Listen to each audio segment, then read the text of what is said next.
This is an exciting time to be able to learn about ways that we can help our children with mental health issues, for families to be able to identify different things, for parents to be able to see very small, little minor changes in that child that might help them to save a life. What do you think about that?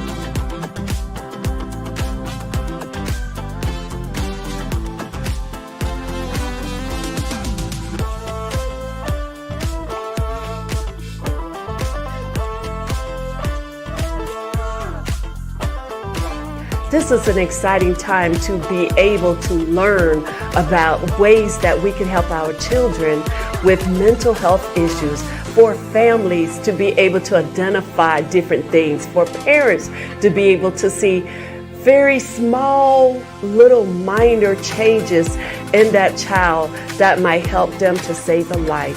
What do you think about that?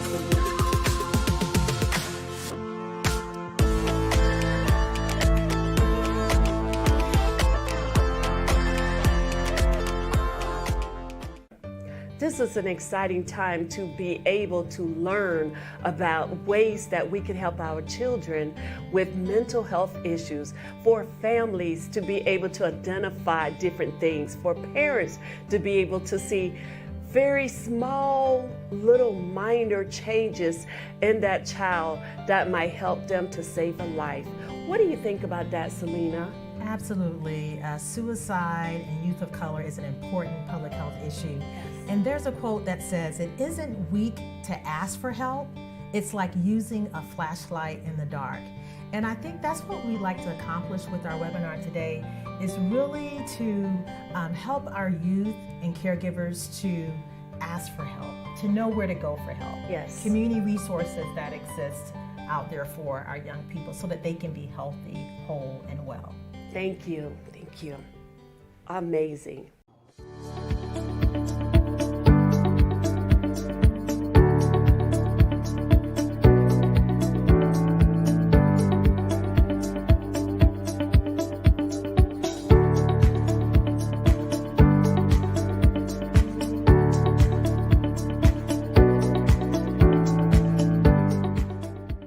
Welcome. Welcome to the First Coast Black Nurses Association addressing the crisis of suicide prevention in youth of color webinar. Today, I would like for you guys to sit back and relax and just enjoy the knowledge that we have that's going to really help you, to educate you on what to do if you're in this situation. My co-host today is none other than Selena Webster Bass. I like to think of Selena as the guru of sickle cell disease, the guru of health disparity. I'm so proud of everything this young lady is doing in Jacksonville. My co-host is the founder and the CEO of Voices Institute, a health education, research, consulting group. She does everything. I've known her for many years. And at this time, I want to introduce you to my co-host, Selena Webster Bass.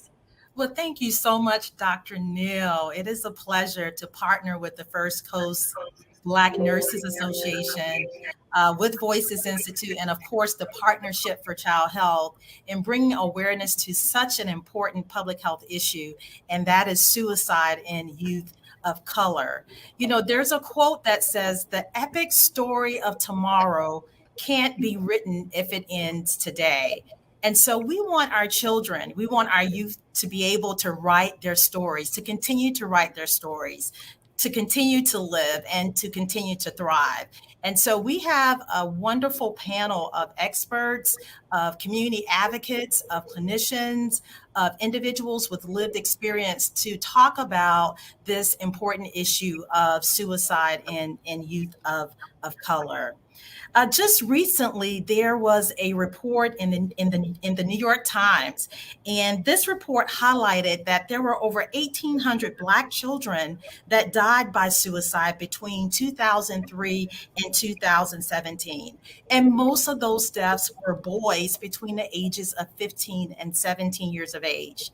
But the other thing about this study that was really interesting is that we're seeing an increase in the number of Black girls that are dying driven by suicide as well. So this is an important issue, and we are just delighted that we have experts with us that can help us recognize warning signs of suicide, that can educate us in terms of parents and caregivers what they can do, and then community resources that are available to support our young people as they navigate life, particularly during this time of COVID-19 and racial stress and trauma. So let me introduce to you our very first guest, Dr. Karina Cross. Dr. Cross is affectionately known as Dr. Ty, and she is a licensed mental health counselor in the state of Florida with nearly 2 decades of experience. She has served in various community agencies with children that are victims of domestic violence, families in crisis, at risk youth, youth in foster care, and other systems involvement. And she has a passion. She has a passion for working with young people and helping to bring about restoration. So, welcome, Dr. Cross. We're so glad that you're with us. Thank you. So, our first question for you is share some of the warning signs of suicide in youth of color. What are some of the things that we should look for as parents, as teachers, as caregivers, as neighbors, as grandmothers? What should we do or what should we look for in terms of signs of suicide? Can you shed some light on that for us? Absolutely, absolutely. So, the one thing that I always like to say in this particular conversation is that sometimes there are absolutely no warning signs. There are no changes, there are no differences, right? So, it's very important to keep that in mind. But when it comes to those warning signs that you're actually able to see things that may be different, that could include an individual losing interest or pleasure in things that they normally enjoyed. You may notice changes in their eating or sleeping habits. You may notice that they're withdrawing from family and friends, people that they were, once hanging around or, having a good time with. Now they're just kind of isolating, being to themselves. You may see an individual engaging in risky behaviors. Maybe they're sneaking out of the house, they're skipping school, they're hanging out with a different group of friends. Maybe they even have a new group of friends that's not familiar to you.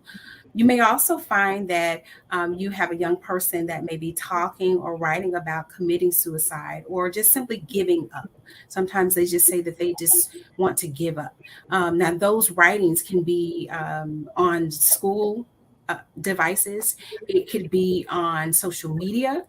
You may also find them seeming to be joking about it. It may seem like they're just being very lighthearted about it, but those types of comments should not be taken lightly. And another warning sign could possibly be if you have a young person that is starting to give away their prized possessions. Maybe they're researching or seeming to be fixed on individuals who have committed suicide, whether it's been peers in their school or whether it's been people like actors or actresses or, just different people in the community. So if you see any of those types of things, those could be warning signs of increased suicidality. Thank you so much, Dr. Cross, for educating us about that. And then what should we do if we see some of these signs, if we see that young people are posting things on Facebook or on social media or Twitter, I should say, because young people don't do Facebook anymore, right?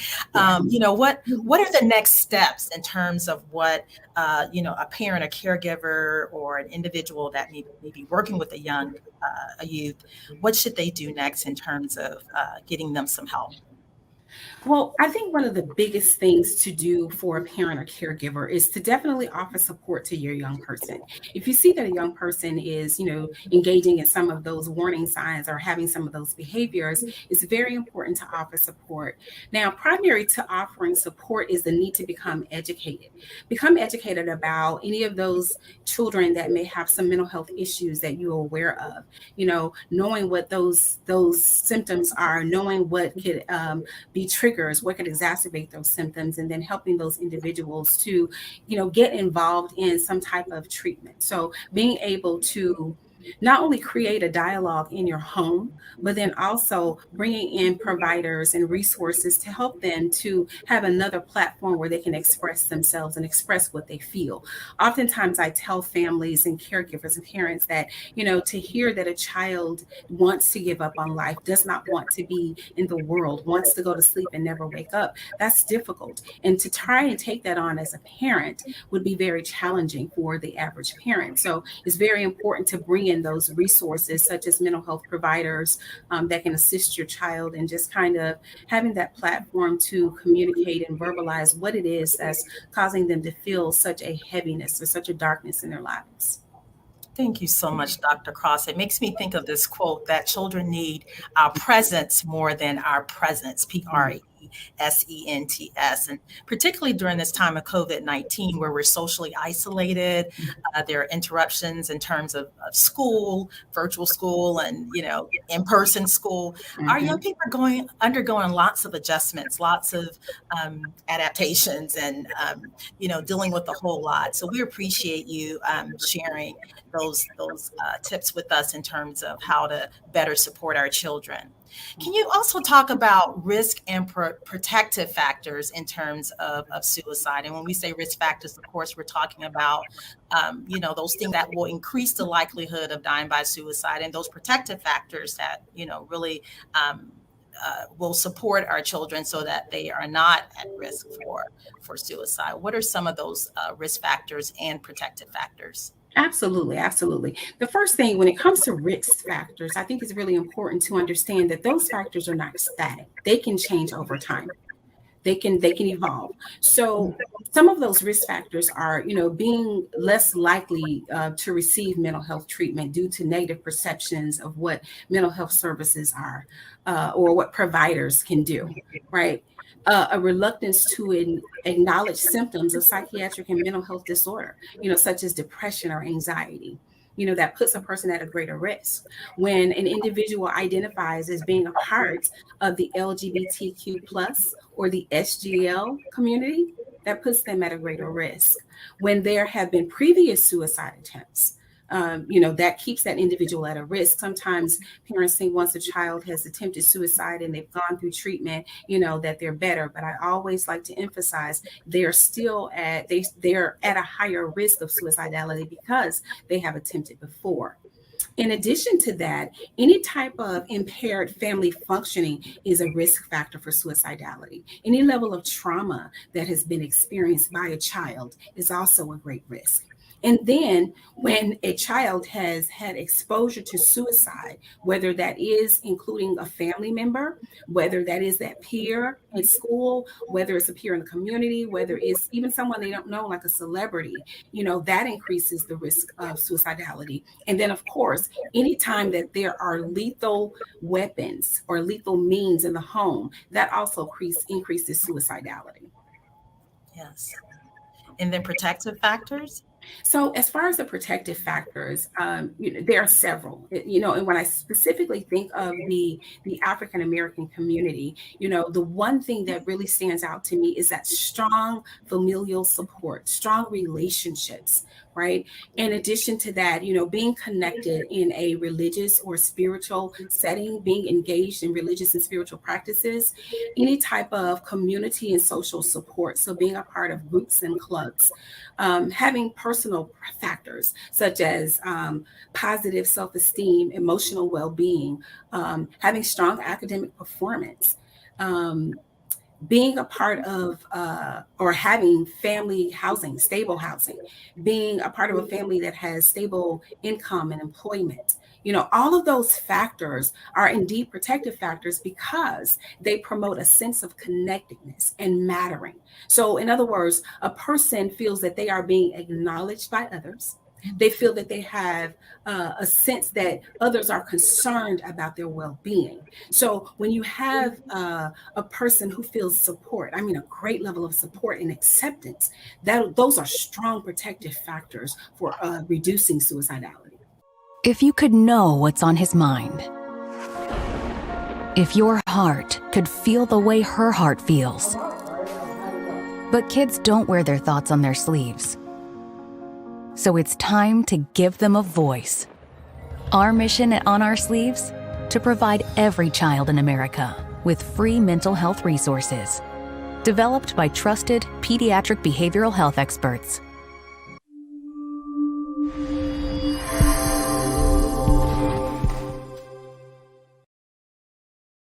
Next speaker, based on everything she said, to help connect the dots, if you know what I mean.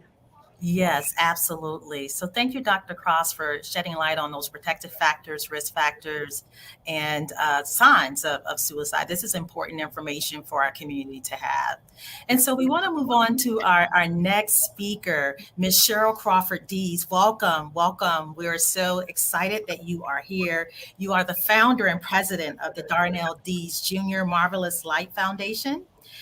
You have a passion for bringing awareness to mental health and suicide prevention, and you have lived experience. And the thing that I admire most about you, Ms. Dees, is that you have made meaning out of a very painful experience. You say here, when my 16-year-old son, DJ, died by suicide, I knew I could not be silent. I could not sit back and watch this happen to another family.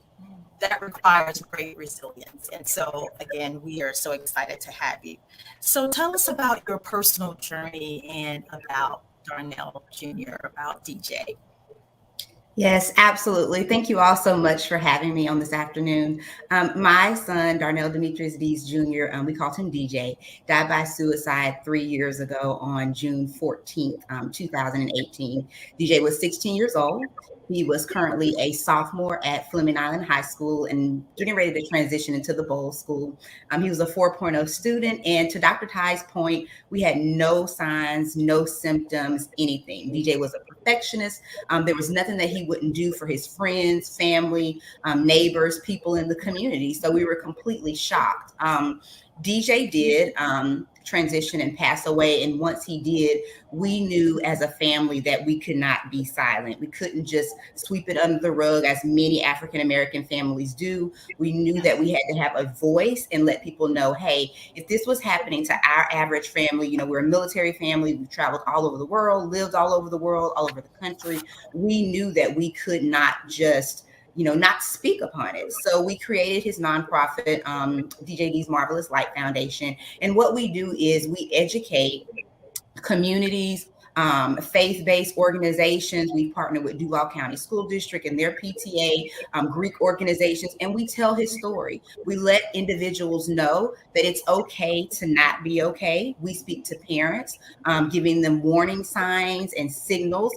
Sometimes when a child is a perfectionist, as DJ was, straight A student, number 3, number 4, top performers in their class, you think nothing is wrong and you push and you drive. A lot of times, that worrying that they may have, it may be a sign of anxiety that you may have not known about. So we also offer every year scholarships to graduating seniors who can let us know, hey, if they went through a struggle or if they've helped someone as they get ready to transition to college or the workforce or the military. We want to be that bridge for them. We also offer mental health first aid training to organizations who donate. And then we also know that just like us, if a child dies by suicide, sometimes it's a complete shock. It's a trauma. And sometimes people are not financially able to, bury their loved ones properly. So we also offer assistance for funeral and memorial services as well.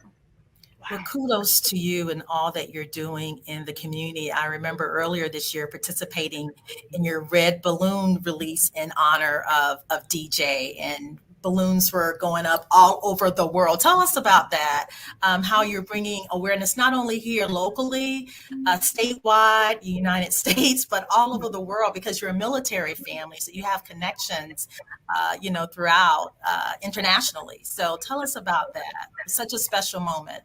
Yes, absolutely. So the very first year after DJ transitioned, we wanted to do something special for his birthday. And when you're going through the grief process, you'll never know how you feel. So my daughters let me know, hey, Mom, we would really like to bake a cake. And we just want to release red balloons because that was DJ's favorite color and put a message on the balloon. So I let my daughter know, as you said, kids aren't on Facebook anymore. I said, well, why don't you just put it on Facebook or maybe Instagram or Snapchat that we're going to do this. And if other people want to participate, they'll let us know. Also, when DJ passed away, We had no idea the impact on people that he had across the world. We had lived in Japan and traveled to Malaysia, Singapore, lived in California. There were so many parents who were calling me saying, you might not know me personally, but your child told me about DJ. I have to put my child on a plane so that they can attend the funeral services. And we were just open arms saying, as long as you get them here, we'll take care of them and we'll make sure that they get back home. So every year on his birthday, we bake a cake. And after that first year, when we released the red balloons, his friends, family members, people from all over the world were tagging us in posts showing where they had put LLDJ, long live DJ, or we love you Flash, or if there's anyone going through, mental health illnesses or thinking about suicide, you are cared about. So that once the balloons, deflated, someone would actually see it, catch it, and just the spirit of his legacy living on and knowing that he touched so many people. We had thousands of posts that we were tagged in. And so, Ms. Crawford-Dees, how may we support your organization? Definitely just spread the word. It is the DJ D's Marvelous Light Foundation. If you know of any faith-based communities, any Greek organizations, any school districts, especially during the month of mental health awareness, and like now, September, when it's Suicide Prevention Month, or across the school year, we go and we tell DJ's story in a positive light. Or if there's parents who might be struggling with children who have mental health, issues or suicidal ideations, we definitely speak to them as well. And we tell people to donate. We have a donating platform that's on our website where we partner also with the American Foundation of Suicide Prevention. Next month or in November, they'll actually have the Out of the Darkness walk. So half of our proceeds that we collect go towards the scholarship funds to multiple students throughout the year. And then the other half goes to the American Foundation of Suicide Prevention. And we participate in the Out of the Darkness walks. Wow, just transformational work. Kudos It to you and is. your I'm family. just amazed at the work that you're doing and your strength and your resilience in spite of everything your family have gone through is absolutely amazing. And just think of what you're doing to help others in the same situation who may not even realize it. So thank you. Thank you all. The long-term impact of this, the trauma that we've inflicted upon this generation of children. It's hard enough for the adults to be handling all this pandemic. Imagine how a 14-year-old feels. When the new school year started for Michael, it was just about a month and a half when he took his own life. It was just beginning of October, and he was behind like 30 assignments already. We were trying to figure out a little schedule for him, that he had breaks and he could take it easy, but he was really hard on himself. I had no idea that he had given up because he literally did a homework assignment the night before he died. From a parent's point of view, you can't help, you can't help but think that there's something you could have done. When I learned that somebody from my school died from suicide, it made me realize that there could be other people feeling the same way, and they aren't going to talk about it because nobody else is. I felt like I was the only one failing school. I was the only one that was doing bad. My teachers gave me so many opportunities to turn in missing work, and I just didn't take them. And I would break down sometimes just thinking about how I'm going to be able to sit down and pay attention that long. After the pandemic, I just became less social and more focusing on myself. When all the adults in my household got sick, I had to become like a sort of kind of mom to my little brother. Want juicy juice? I cooked, made sure it was meals on the table. It takes me back to a depressing time where I was sad a lot. I was driving to work and I got a text and I saw it was from my son. He said, "I'm not happy, nothing is going right, I don't like anything, I don't like anybody." No anger, just like, this is why I'm going to do this. And then I immediately pulled over and called his dad and told his dad to go look for him, but by that time it was too late.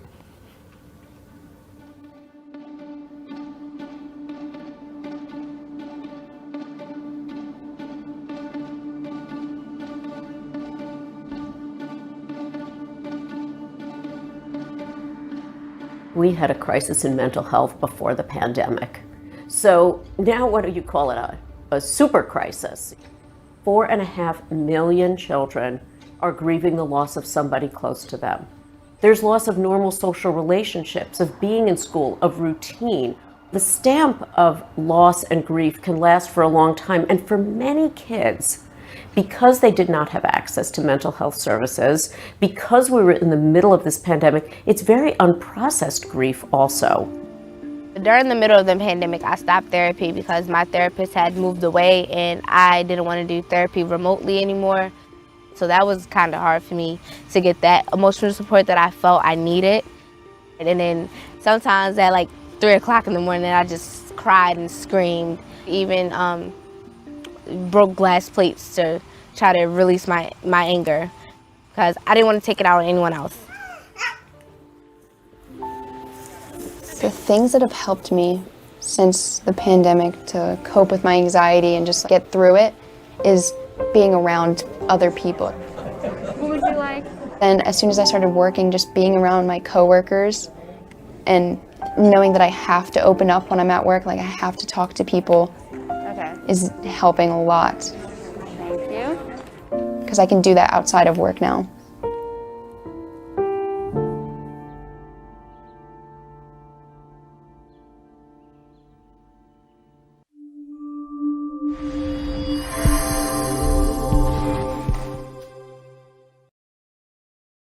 All right, so our next panelist is Dr. Patino Lydia.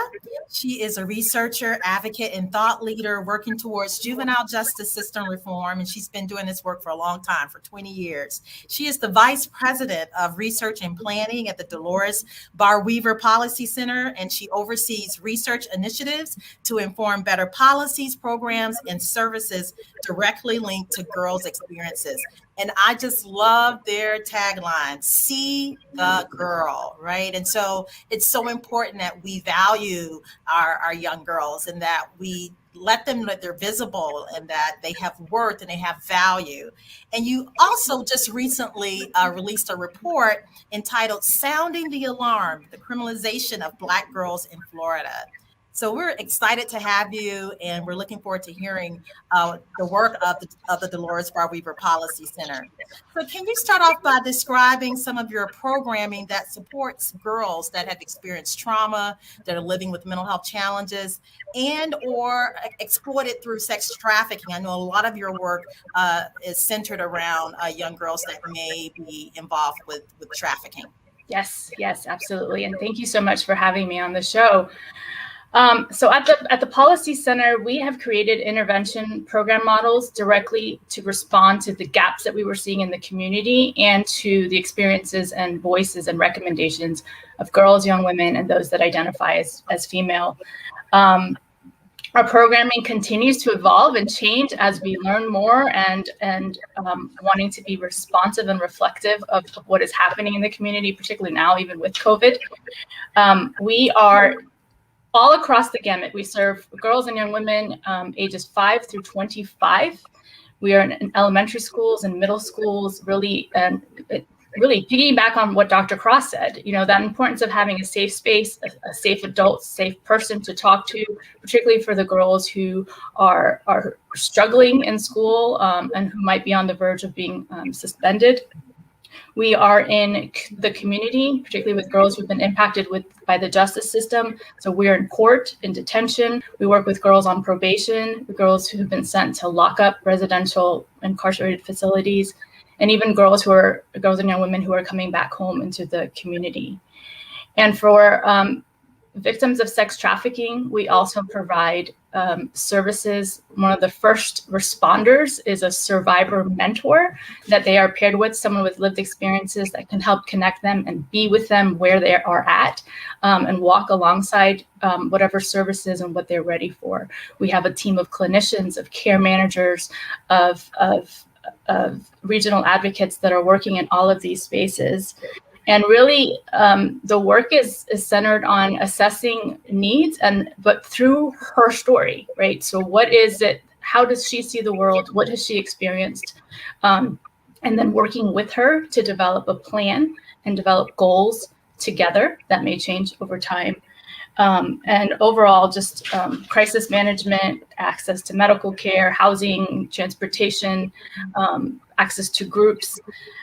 Many of the girls and young women that we work with over 300 girls and young women a year, and we've served 2,700 actually since inception of the Policy Center. Many who are victims of, have experienced violence, victimization, discrimination, adultification, and hence we can talk more about that report that is coming, and also intergenerational trauma. That's awesome. You know, the thing that I think is so important about your work is that you're touching almost every system, from the educational system, middle and high schools, to the foster care system and the court system, right? Where many of our young people are pushed into that school, pipeline, the school to prison pipeline, and are discriminated against in terms of not recognizing that they have had trauma or have had some mental health challenges. So really they're in the wrong system, right? Which is part of the behavioral health system. And we should be wrapping supports around them versus sending them to the criminal justice system. So the work that you're doing is really restorative work, and that is absolutely awesome. So tell us about this report. I know when I first saw the report, it was shocking. Some of the data that was in the report. Black girls in Florida make up 21% of the population, but they represent 45% of the girls who have been arrested. Can you tell us more about that, and what are the implications of adultification and the criminalization, and define those terms for us too, of our girls? Yes. And particularly girls of color. Sounding the Alarm research study came at the foothills of our Status of Girls research series, where we identified that the safety and the well-being of girls of color in our state, the state of Florida, is threatened. And there are so many indicators that we could see of how, girls were experiencing their communities, their environment, their families, their schools, where, 1 in 3 girls were reporting feeling like life was not worth it. 1 in 2 girls were reporting sadness. 1 in 3 girls reporting not feeling safe going to school. And very specifically in Duval County, 1 in 2 Black girls reported not feeling safe at school. And so we have known that there is an overrepresentation of girls of color in our juvenile justice system. This is not a new finding. It has been consistent over the last 20 years plus, since we've been really looking at that data. What we wanted to kind of go dig a little deeper is, what are those factors that lead to that criminalization and those disparate outcomes? And what we found is, 1, school is an absolute pathway for Black girls in Florida, where half of the girls that are coming into contact with law enforcement in schools are Black. And mind you, Selena just said 21% of the general population of girls in Florida are Black. So we would expect that only 1 in 5 are coming in contact with police if things were relative. And I'm going to give some critical stats. We found that adultification, and what that is the perception that Black girls are older than they are, that they are more independent than they are, and thus more accountable. And so they're held to different expectations than their white peers, and even than Black boys.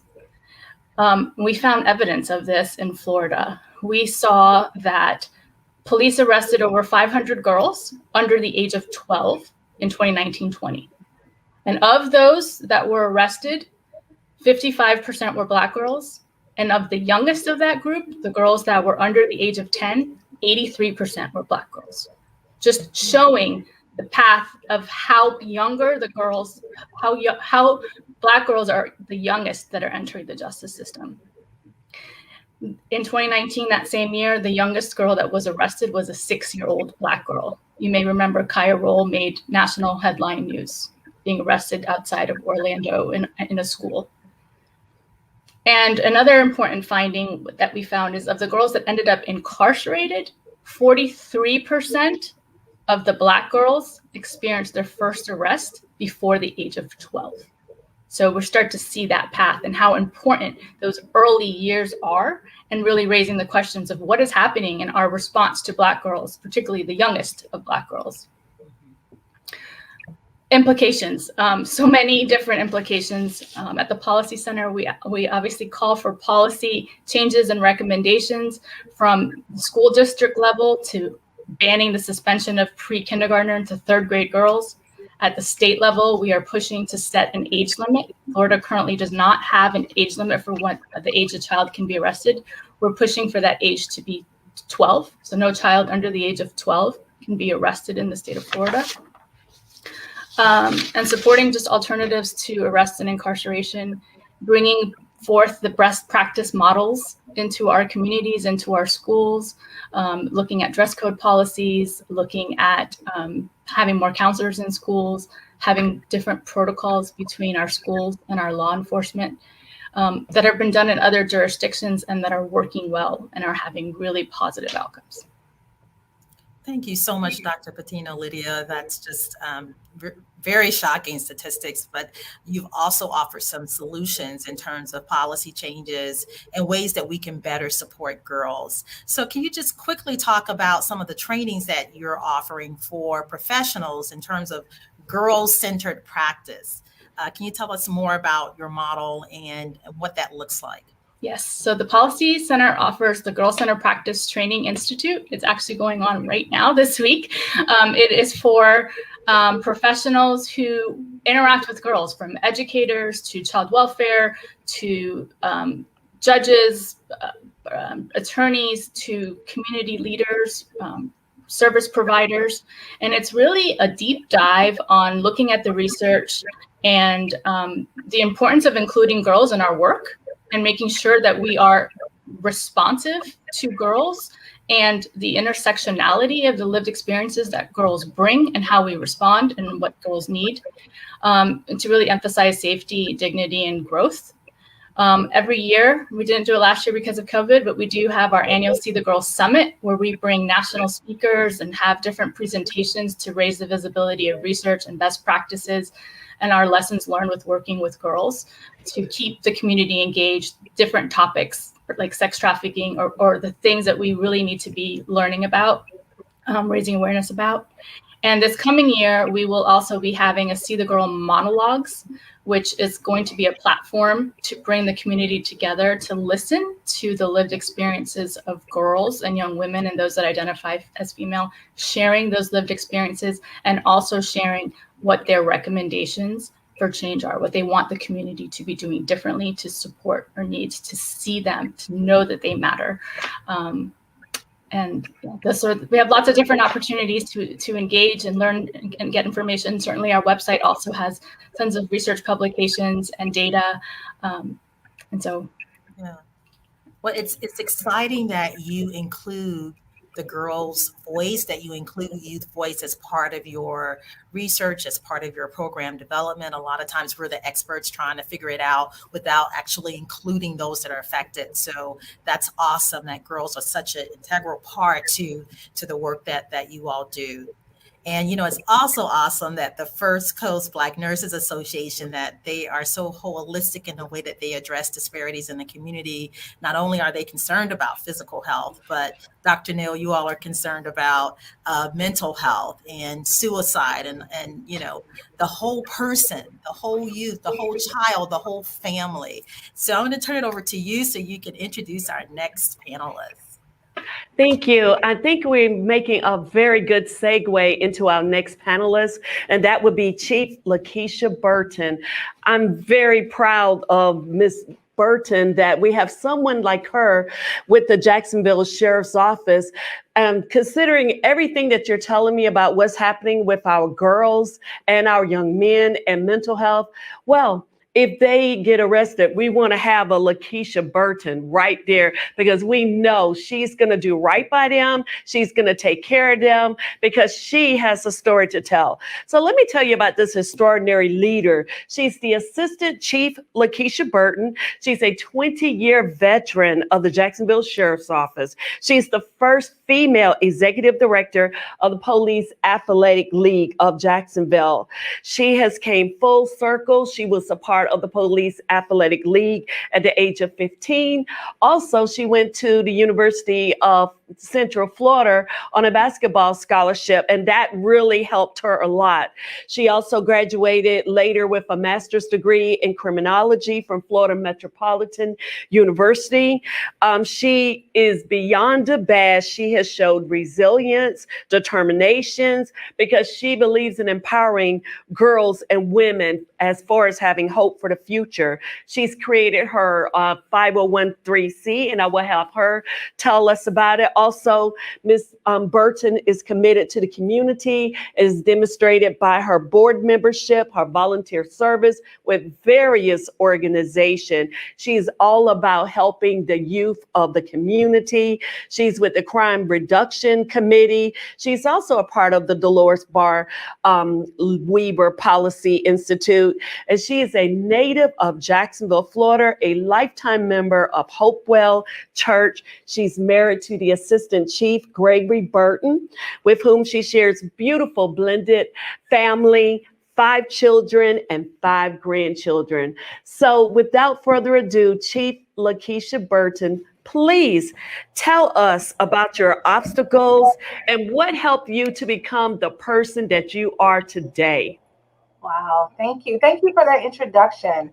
I just want to say that I just feel very blessed to be on this show today and listening to the previous speakers. I'm very just really inspired, and everything I heard today really confirmed why I do what I do. I just want to say to Ms. Crawford, I heard you, and I heard what you said, that you can't be silent, and that's how I feel too. I feel I have an obligation, so I'm not silent, and I'll continue to speak up for DJ and honor DJ as well. So thank you for sharing that story. So obstacles. First of all, I just want you to know that I am a survivor. At a very young age, at the age of 11 to 14 years old, I was sexually abused. This person took my innocence and purity as a child, and my life kind of spiraled out of control. I was very hurt. I was consumed with pain and anger, shame, embarrassment, fear, every negative emotion that you can imagine. I was consumed with that. And as a result, I suffered from very low self-esteem, and I began to look for love in all the wrong places. And I got pregnant at 14 and ended up having a baby at 15 years old. And the abuse continued, so I finally had to leave. So I ended up leaving. I've been on my own for a long time, but I transitioned into survival mode, being away from my family, the people I love, and I went into a very deep depression, which caused me to begin to consume drugs and alcohol and prostitution, and I experienced homelessness and hopelessness. And in 1992, I found myself at a crossroad where I wanted to give up. I was in a space where I was very empty, and I felt like my life had no value. And I tell people, if I had access to a firearm then, I wouldn't be here today. But God had a different plan for my life, and that's why I'm here today. And I've been very intentional about sharing my story, so I can be an example for youth and other people, but particularly youth, that you can make it. So, and I must say, when I think about the obstacles, I was able to overcome those obstacles at an early age because I had, people that came into my life. I had some resources, but I didn't understand until I got older the obstacles that I was dealing with internally and emotionally, mentally, which manifested themselves as I got older. And it wasn't until I began to address my trauma and get counseling and really started to do the hard work from inside out that I became whole, if you will. Wow, thank you so much for sharing your story. What advice would you give to young girls? Maybe not only young girls, we have young boys as well, teenagers in general. What advice would you give to teenagers today? Because a lot of teenagers, believe it or not, I found out they are vaping, and they're starting vaping in middle school. So imagine if you start vaping at such a young age. As a nurse, I know that vaping, it rewires your brain, your whole entire way of thinking. So adding that in with sexual trauma or all of these different things, what type of advice would you give that young teenager today? Really, I think the first thing would be to seek help. A lot of kids, I know that when I was young, I did not know how to verbalize what was going on, but to find some way to really seek help and ask somebody for help. So whether you write a note and send it, whether you use a text message or you tell somebody to tell a safe adult, but just say to tell somebody, I think that is very critical. This is so intricate. Trey Lee says for years he struggled with depression. I would have this impulse to get that knife, and I would be like so tempted to just put it right through me and end it all. At 13, he attempted suicide. I just noticed my arm was bleeding. I noticed I had a knife in my hand, and I didn't know what in the world I was doing. Trey's battle is a reality for far too many children, especially blacks. A recent study shows suicide rates for black children aged 5 to 12 were 2 times higher than white kids of the same age. Kathy Williams has made it her mission to help. I will not stop, and especially in the black community, because we don't think it happens to us. And that pain is just as powerful today as it was Yes, it in is. 19. Mm-hmm. That's Torian. Her only child, Torian, was an all-American kid, an honor student who played the saxophone in the church band and loved basketball. He was 15. He was clowning around on his bicycle the day before she found him dead at home from a self-inflicted gunshot wound. I saw moodiness. I saw irritability, but we were not looking at it that way. We were looking at these signs as being typical teenage behavior. But doctors warn these can be typical signs of depression. What you're looking for is a number of those symptoms clustering together over a 2 or 3 week period. And so if you keep seeing it, maybe this is something we need to go get some help for. Yet research shows Black and Hispanic children are less likely to get mental health care than white kids. Education and career, if that stresses you, stand up. Now 16, Trey meets with a support group in Durham, North Carolina, focused on breaking the silence about suicide in the Black community. Black folk would not talk about if somebody died by suicide. It was like it was a shame. They would sweep it under the rug. 99% of me want to die, but that 1% of me said, no, you can handle this. We all need somebody to lean on. And he found a community of support. So, Rahima, you said it's happening primarily in black kids 5 to 12. What's going on? What's different? Well, Lester, doctors and researchers are really looking into that. But doctors say growing up Black in America can be traumatic. And studies show that irritability in the average white teenager is often labeled as depression. But research shows that that same behavior is more likely to be seen as disruptive in Black or Latino children. And doctors say that can lead to feelings of hopelessness at a very young age. All right, Rahima, thank you for bringing us this story.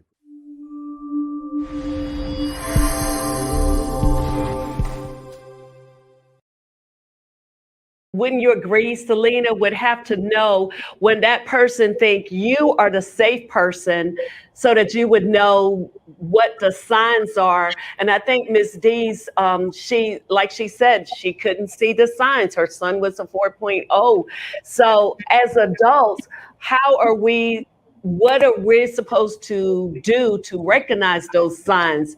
From someone experiencing, what type of advice would you give us? From my point of view, I would definitely say that we have to make sure that we are paying attention to even the smallest things that our children are doing.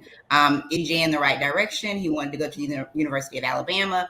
He wanted to attend all of these camps. But sometimes a little bit too much is too much. I always like to use the analogy that, as adults, if we're at work and we want to take a PTO day or a vacation day, just because we have the option to do that. But our children don't always have the option to do that. We tell them you're on a schedule, you get up, you go to school, but sometimes they might need a mental health day. It's just too much. And they need to be able to express that. And as parents, we need to be able to accept that and say, you know what? you have been driving a lot. You have been doing a lot at school. You know, you're a great student. I think it's okay if, you know, you sit out one day or maybe 2 days just to, you know, take that little mental break. Thank you. Thank you. And going back to Chief Burton, any advice for teens wanting to go into the criminal justice area? Or do you find teens who actually have a lived experience, those are the teens that actually want to go into that area? Why did you pick this field for your career? That's a great question. So I've always wanted to be a police officer, but then when I had those obstacles happen, I thought that it wasn't achievable. But through help and the help and services that were available to me and people who believed in me, I was able to get back on track. So I just felt like this was my calling, you know. So I think that young people that have an interest in law enforcement, and I've come across a lot that had negative experiences, and they realize that they want to be the change that they want to see in law enforcement. So they are kind of taking this career in law enforcement. So, and I want to recruit more. So anybody want to hear this and want to be a part of JSO, they can call me. Thank you very much. Any last words you would like to give someone going into that area? Yes, just that, you know, times have changed. When I started 20 plus years ago, people, there was a different perception of police officers. When I would see young people, they would call me officer friendly. But now things have changed. This generation is different. A lot of it is because all the technology, the media, and everything. So I would just encourage young people to really look at this profession and choose it, because you know, we're in a different time and law enforcement has evolved and is changing, and we need this younger generation to kind of carry the torch. Thank you. Thank you so much for sharing your story. At this time, I would like to introduce Miss Alexia Coleman. She's the founding executive director of Empowerment Resources. It's a nonprofit organization here in Jacksonville since 2003. The organization goals include promoting leadership, development, increasing self-esteem, increasing skills with families. And I think this is an organization that's perfect for every single thing our panels have talked about today. She has a degree in psychology, a bachelor's degree from Florida A&M University. She has a master's in public administration as well. And she's a recognized trainer for families dealing with different types of mental health issues. So at this point, I just want to say thank you, everything that what you're doing, Miss Alexia.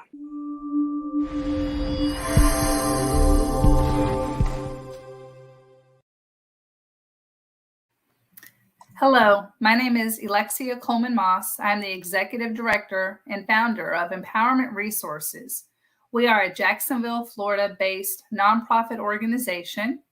We've been around for over 17 years. Our mission is to empower youth and families, and we do so with 3 great programs. Journey into Womanhood, which serves as a rite of passage program for girls.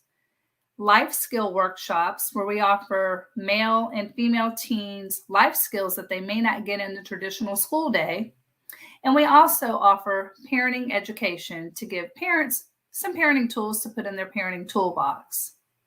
So I'm really excited to be here. So I was asked to talk a little bit more about our Journey into Womanhood program. Again, this is for girls 3rd through 12th grade. This is a phenomenal program. We have 12 core areas that we feel will shape and mold a young lady with her journey into womanhood. The girls are matched with mentors, and at the end, we have a beautiful celebration event, and we do award our graduating seniors with a scholarship. Last year, due to COVID, we stepped outside the box like many other nonprofits, and we offer this in a virtual space. First year of COVID, and then second year, we offered it as a hybrid. This is pretty great because we were able to reach girls outside of the Jacksonville area. So I was told to talk a little bit about why mental health and well-being is really important for girls in particular, especially during these times of COVID, Black Lives Matter movement, social isolation, etc. I mean, I think the writing is on the wall. We have so many factors. And even before that, we had the factors of being a teen, being a young lady, and hormones and changes and everything else in between. And then sprinkle in a little bit of social media, which is something that we did not have during my generation, right? And now we have, all these other factors. So it really is important. We have to make sure we check on our loved ones. We have to check on the youth in our community, and we have to check on our girls. I mean, a little bit favorable here because I do run one of our programs is working with girls, but just a lot of factors right now in this day and age. I will say that I am very excited that the taboo of mental health and the stigma has been broken, in my opinion. I'm so glad that we are having these conversations, that we are doing things different. The fact that there are like mental health apps out there, it's not like, shameful, if you will, to get help. I personally believe that everybody should have that go-to person, whether if it's a coach, a mental health therapist, a licensed practitioner, et cetera. So, I'm just really happy to see that we are doing more. And I will say in our own community of Jacksonville, there's a lot of great resources out there. And even our schools have really put a lot of time and resources into this. And of course, there needs to be a lot more, but I know that's another conversation. What type of activities do we do with our girls in the Journey into Womanhood program? So, things, of course, are a little different because of the pandemic that we're in. But we, generally speaking, meet twice a month. And again, because of the pandemic, we're still offering a hybrid approach. We found that our girls, we were just all kind of nervous about how this is going to look with the pandemic. But we talk to our girls. We're small in number, big in love. And we talk to our parents and caregivers. And our girls, after like many youth, 6 to 9 months in, they're like, hey, we're ready to come out the bubble and be safe. So we decided to offer, as I mentioned, hybrid. So we are meeting with our youth in small group settings. So we have regular meetings. And what we decided to do is keep our regular meetings every other week. They're going to be offered online. And again, this has allowed us to open this space up to girls outside of the First Coast and the Jacksonville area. But again, we have these 12 core areas. So we bring in experts to present said topic. And then the girls break up. They continue the conversation in the mentor corner where they're matched with the mentor. It is a group-based mentoring portion there. And we also let the girls talk about what they want to talk about. It doesn't always have to be about said topic. Some examples of topics that are in line with what this initiative is trying to do is value of self. Are you worthy? What does that look like? Why is self-esteem important? Are we all going to be having that positive day 24/7? No, it's not, but we don't want you to be stuck there. So again, giving them tools. So value of self, careers, thinking outside the box. What are some careers that girls may not traditionally be exposed to? Hygiene, etiquette, and the list goes on. And then we also offer what I call or like the hot topics. Again, what's trending or what do the girls want to talk about? So we also provide that space for them. We also go on activities or enrichment trips, everything from fun events to, again, hands-on, like maybe exposing them to careers. We also, as it relates to mental health and well-being, we typically a couple times of the year teach them techniques on meditation, stress relief, yoga, etc. And what I love about our organization, Empowerment Resources, is we really want to connect youth and families to resources in the community. We cannot do it all. We don't try to do it all. So if we do have a family that needs more, we will connect them to a resource like licensed clinical social workers, therapists.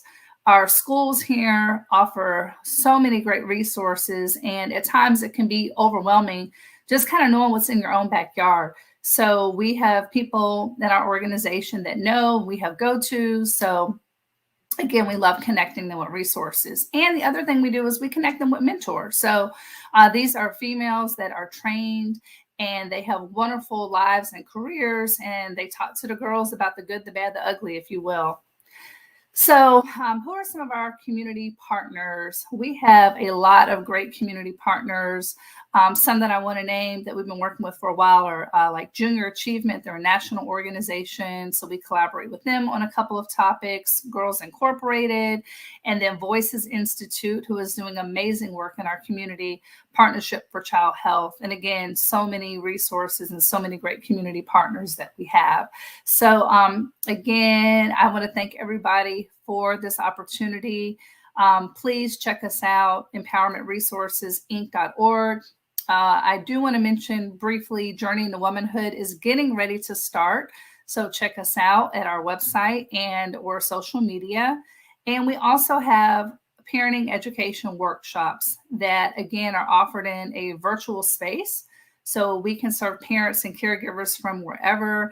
And again, not only are our babies having a lot of stressors, but our parents and caregivers have a lot of stressors. So again, thank you for the opportunity. And I want to remind everybody, give yourself grace in these times right now. Thank you. Thank you, Alexia. Okay, at this point in the program, we're going to move on to a part where we would like to let each one of you guys give a last final word, and then I would like to end it with Miss Selena Webster Bass giving some information about Voices Institute and the Partnership for Health. And I really want to start with Ms. Cross, Dr. Cross. Could you leave us with some final closing words, please? Absolutely.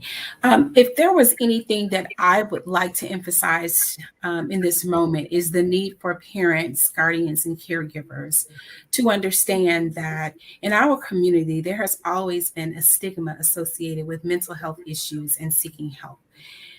At this point in our society, in our culture, in our world, it is so important to understand that the whole thought of needing to keep our business is what's keeping our children sick. It's what's making them sick. It's what's prolonging their sickness. So this is a time for us to get out and to actually seek the services and resources that our children need to help them with mental health issues. There is no such time as this person is too young, this person is too old, this person should know better. If you have a child that is dealing with mental health issues, no matter what they are, no matter how small they may seem, if a child, like Ms. D said, a child struggles with perfectionism, as much as that sounds like it's a great thing, it can also be detrimental. So seek services. Do not feel like you have to keep your business in your home. There are professionals like myself and so many others that are passionate about helping our young people to be our tomorrow, to be our future. So just allow us to do what we are able to do and don't feel ashamed. There is no judgment in the counseling room, in that space at all. So I would just encourage people to give the services that their young people need. Thank you. Miss Vanessa, could you give us some final words from your group? Yes, and I am going to put it back on what we consistently hear the girls tell us they want. We often hear them say they want to hear from other people with similar lived experiences who've made it and what that journey has been like. But then also, their recommendations and their insight around when they do share or when they do try to seek help or when they do try to tell someone, they want to be believed. They want someone to show up for them. They want the process to be fair. They don't want to be judged. At the end of the day, they simply want someone to listen, someone just to listen. And maybe not even fix it, but just listen and be there with them through that process. Beautiful. Thank you. Ms. Dees, any final words that you would like to tell parents? Definitely. Just to the parents and children, let them know that it's okay to not be okay. And parents should be receptive to this as well. If your child comes to you, as well as, a teacher or a guidance counselor, let them know that they have a safe space to be able to confide in you. And particularly for parents, going back to what Dr. Ty said, it's okay. No one is perfect. There's no judgment. And I often tell individuals, particularly parents now, that, we want to raise our children the same way that we were raised and sometimes be hard or stern or keep things to ourselves, but we cannot raise our children in those manners anymore because that world no longer exists. So we have to come up with new coping strategies, new recommendations, seek therapy, seek counseling, get the help that it is that our children and our families need. And the more we talk about this and the more we express this to them, the more we'll be able to break the stigma. Thank you. And Assistant Chief Burton, you're known as a waymaker, a pathfinder. You served nearly in every aspect of the police work during your career. You're the fourth African American female police assistant chief and over 190 years of law enforcement in Duval County. So proud of you. What are your final words? Well, my final words is two-part. Just first to the young people, I just want them to know that they can make it, that they're worthy, and that you are not what happened to you, and that you can literally be whatever you want to be. I am living proof of that. But for parents, the first thing I would say is believe your child, but also be present, be aware, be involved, and be loved to your.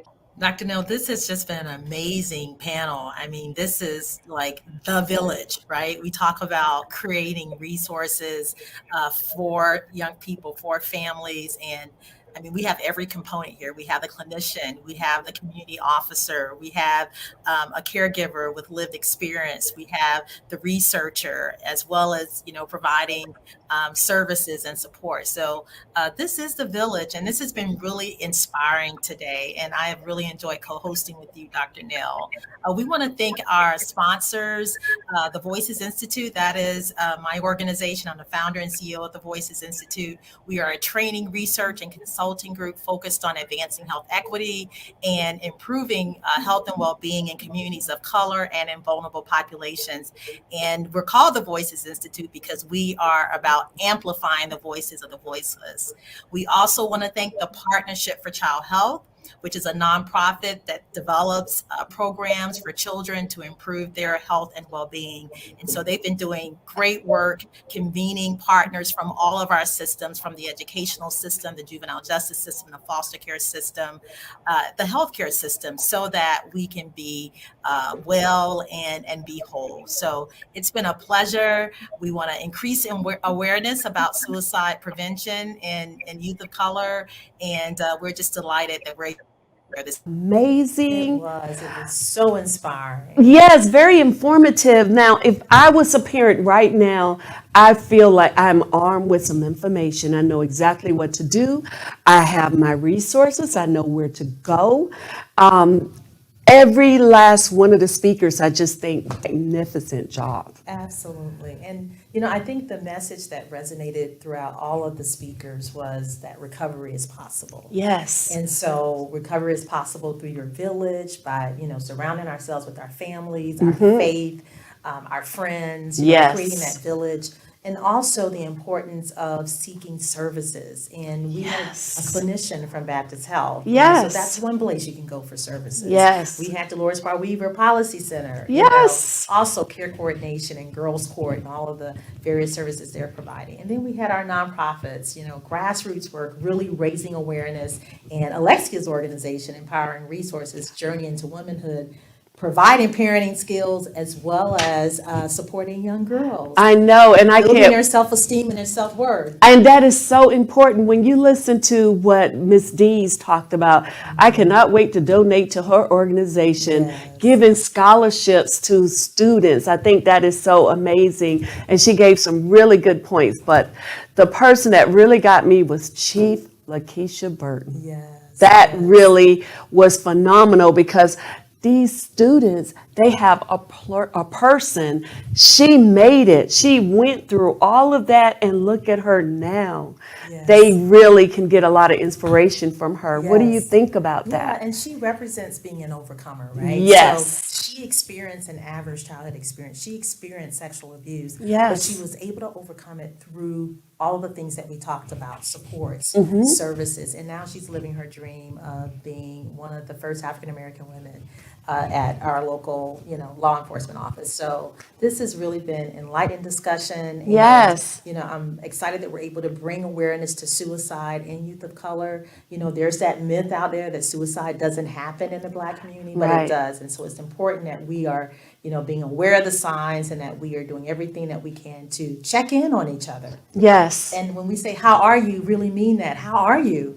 And, connecting our family and our friends to services. So thank you, Dr. Neal, for all you're doing with the First Coast Black Nurses Association. Yes, but look at you, Voices Institute. I'm so proud of you. And one last thing Dr. Cross said that was so important. We are here. If you see the signs and symptoms, we are your licensed mental health counselors. Come to us. That is why we are here. So thank you for you being my co-host. Yes. Thank you to all of the sponsors. Thank you to the panel guests. This was really enlightening. Yes. Thank you. And we definitely want to thank the Partnership for Child Health. Because Yes. they funded this project and they're doing great transformational work in the community around child well-being. So They are. It was Thank a partnership. You. It definitely was. Thank you so much. And I cannot end this without saying thank you to HC Multicultural and Chrome Media, because they have been doing our webinars for a minute now, and I just love the professionalism. So thank you to you too. Hi, I'm Dr. Shelley Place with today's tip for kids from the American Academy of Pediatrics. All teenagers can be moody from time to time, but for some kids, sadness, fatigue, or anxiety could be signs of depression. If you think your child may be depressed, talk about what may be bothering her. Your pediatrician can help identify treatment strategies and steps to protect your child, such as removing weapons from the home. Depression can be treated. For more information, visit healthychildren.org. Dreaming about having your own podcast? Want to share your thoughts and ideas with the world but don't know how to do it? Maybe you're excited and committed but don't have a good space to record. Would you like a professional environment to produce all of your podcasts? Well, we have the latest technology from 4K to HD and various set layouts from green screen rooms to live studios. The Inspire Network is an actual television station where our studios are available for rent, and we offer editing suites with the latest technology. We have a makeup studio and beautiful spaces to prepare for your show. Don't forget to ask about our convenient photography studio to capture professional headshots or redefine your new look. Our state-of-the-art facility is intentionally laid out to accommodate your multimedia needs.